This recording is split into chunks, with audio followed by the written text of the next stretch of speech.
Hey everybody, today we're making kiwi jam. A friend of mine grows kiwis and she gave me a big little bucket of kiwis, and I came home and looked in the Ball Blue Book and they've got a recipe for kiwi jam, so I thought that would be a good use of those free kiwis. I love it when people give me free stuff and I can do something fun with it.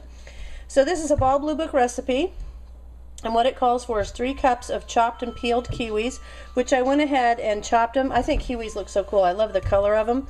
Let me put you on close up and I'll take you over and show you. Anyway, I peeled it and chopped it up, and I have one of these potato masher things. I got it at a Pampered Chef party, and you can get them a lot of places, but these are awesome for things like this, not just potatoes, but smashing up the kiwis for this jam. So I went ahead and did that, and that is 3 cups of the kiwis peeled and chopped or mashed up. It also calls for a cup of pineapple juice, unsweetened, which I have right here. 4 cups of sugar. Of course, it's jam, it takes a lot of sugar. And it also comes it calls for a package of the powdered pectin. And I don't have the little individual boxes, but I'm using this for the first time today. And what it calls for is, it says that 1 old box is 6 tablespoons of the pectin that's in this little container. So we're going to try that. So what you do here is you take the kiwis and the pectin and the pineapple juice and you put it all in this large saucepan, and then you bring that to a boil, and when it comes to a boil you add the 4 cups of sugar in and bring it back to a boil and let it boil. I think it's for 1 minute. It is, yeah, you boil it for 1 minute, and then I'll turn that on and we'll get this to a boil. But you boil it for a minute and then you put it in the jars and you're good to go. So what I'll do is, see, I've got the juice and the pectin in the kiwi, and I'm going to bring that to a boil, and then I'll bring you back when we put the sugar in so that you can see how it looks. Alright, I'll be back with you in a minute.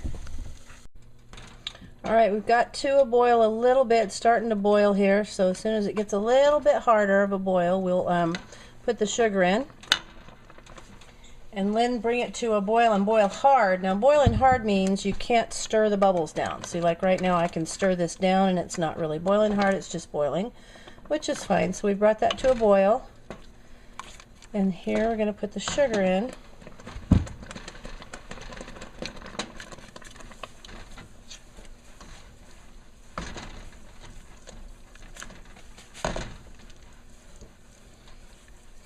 And then you got to stir it to dissolve it, and then bring it back to a boil and boil it hard for a whole minute. And it dissolves pretty quickly, actually.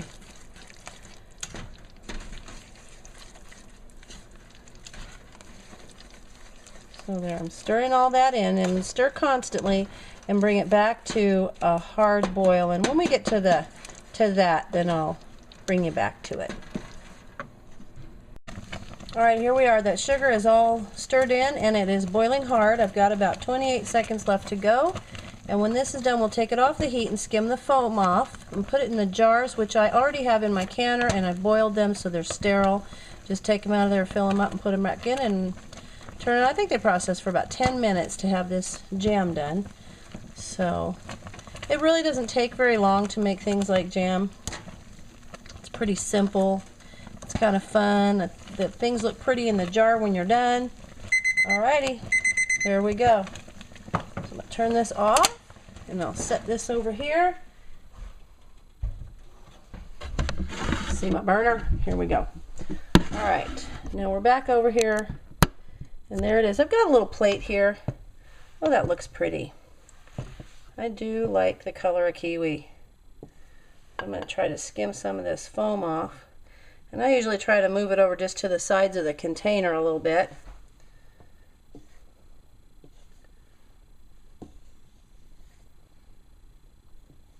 Get as much off of that as you can.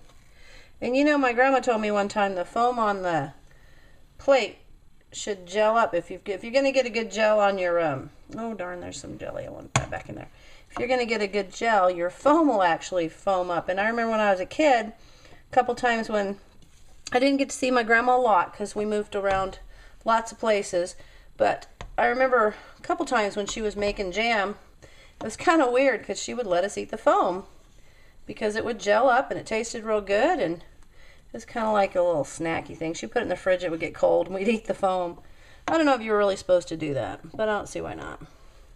All right, so there we have that ready to go.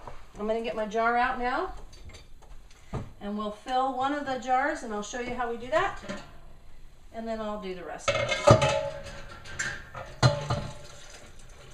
All right, there's a sterile jar. I'll move my camera down so you can see it a little bit better.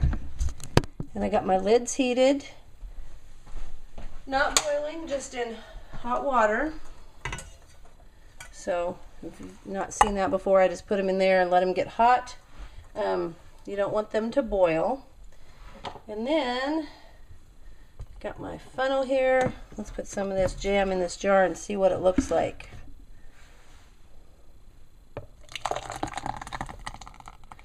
And you fill it to 1/4 of an inch headspace, which is just that top little rim on the lid, right? Whoops, about like that. That ought to do it. It actually might be a little bit much. I'll take some of that out of there. That's a little bit better. Now, I'm going to get a paper towel and wipe the edge of that with some hot water. And wipe that off so that we know we're going to get a good clean seal.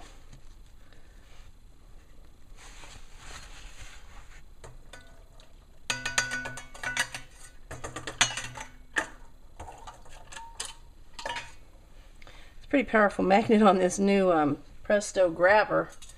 Sometimes it'll actually pull up 2 lids. Put the lid on there. It's kind of hot. And so, switch over to close up. There it is. That's going to look real pretty when it's done. All right, I'm going to go ahead and fill the rest of them, and then I'm going to put it in the boiling water canner, and I'll show you that in a second. All right, so that recipe got me 7 little half pints, and you know when you put the jar lids on, you do fingertip tight. Don't over tighten them or the lids won't seal properly. They do have to have some looseness so the air can kind of get out, and then the heat will make them pop down and that rubber gasket will seal in there. I have a little tiny rack because this is my big water canner, but there's a little rack in there, and I've got that. Somebody asked me about that. I actually got that at a Farr's hardware store that has a really good canning section, and it's just a miniature rack, and it's perfect for holding 7 half-pint jars in a bigger container. So it's nice because then you know that you don't have to put spacers in there or any other jars to keep them from rattling around in the boiling water. So I'm going to bring this to a boil, and then once it reaches a boil, we're going to process these for 10 minutes, and when it's done, I'll bring you back and we'll see what the finished product looks like. All right, they're done. They boiled for 10 minutes, and I took them off the heat, took the lid off the pot, and let them sit for a few minutes before you take them out. It kind of equalizes them. You just should let them sit a couple minutes. So here I'm going to take them out and let's take a look. I'm excited about this. Of course, I'm always excited about canning. There is a jar of beautifully green kiwi jam. Now I'm going to listen for that pop of those lids because that's one of my favorite sounds. Because that means my stuff's sealed. And you know, you don't have to tip the lid to get the water off.